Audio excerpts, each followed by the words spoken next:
Hi, GodTube. This is Lindsey, and it is with my extreme pleasure that I welcome Rebecca St. James to our booth here at ICRS. How you doing this morning? Hey, Lindsey. I'm very good. Thank you for having me. Well, many of you know her as a Grammy award-winning, multiple Dove winner, singer-songwriter, but today we're here to talk about a new book you're releasing. If it hasn't already, it's Pure, a 90-day devotional for mind, body, and spirit. Yep.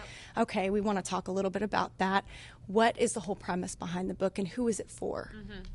It's really for primarily teen girls, and it's about purity of your life really coming from, the heart. And I had a book actually come out a few years ago called Wait For Me, and I have a love song that I wrote to my future husband.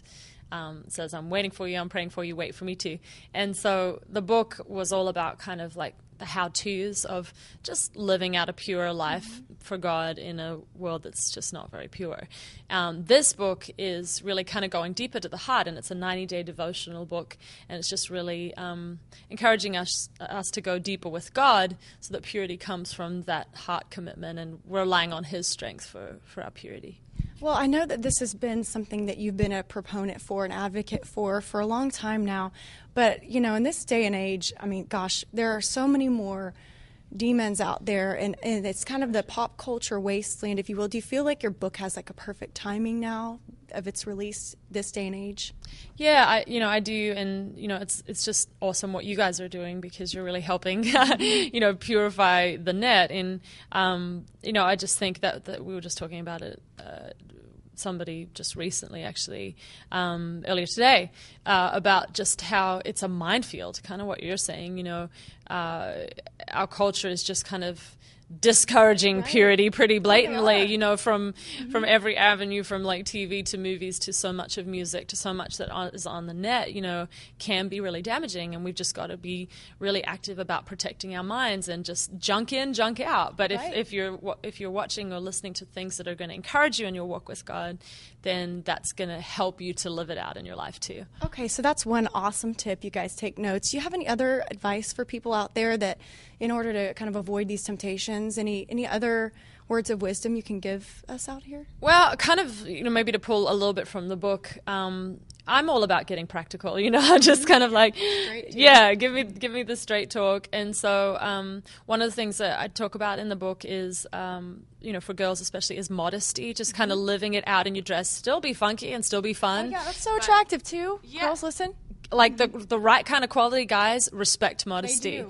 I have 5 brothers, and they're just legends, and they really honor girls and respect girls, and talk about just encouraging girls to not lower their standards with the guys that they date. And so that's another thing. Be careful that you're dating guys that have the same convictions as you do, that are wanting to live for God and wanting to live in purity. If that's something that's important to you, make sure that it's important to the guy you're dating.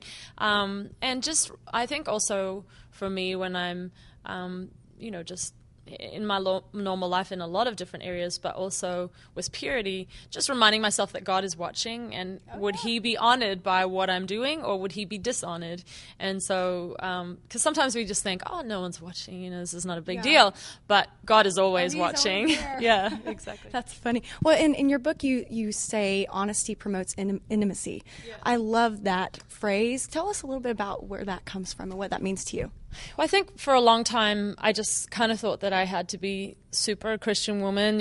I started singing it I think I went on my first tour at 13 and went full time at 16, And so I just thought, I've got to have everything together. I've got to be strong, and I've got to just hide any weakness that I feel in my heart, And the longer I've been a Christian and the more I've done the music thing too, I mean, God has just really in recent years been just talking about the importance of vulnerability and honesty about weakness within community, within safe Christian community, and just taking off the mask. And that when we're vulnerable with each other and when we're honest about the weaknesses that we have, often that promotes a closeness to other people and intimacy in relationships, because they go, I feel the same too. I struggle with that too. And you bond. They can relate. They can relate. And so it's like taking off the mask and being real. And in ministry too, I'm trying to do that more. Just say, I struggle with, selfishness, or I'm like I struggle with pride, or, I'm, the purity thing is a battle in these areas, or whatever, and just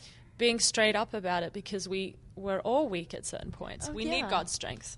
Of course, and that's the best testimony we can give non-believers out there, showing them, hey, we're real, we have flaws too, and that is going to be more impacting to them, I think. So God bless what you're doing. So where can we go find your book? You can go to bookschristian.com. That's probably the best place to find it. You can also go to our website, rsjames.com, and there's a link there too. Okay, perfect. Well, thank you so much for taking some time out of your day. It was a pleasure. You guys keep it locked here at GodTube.com.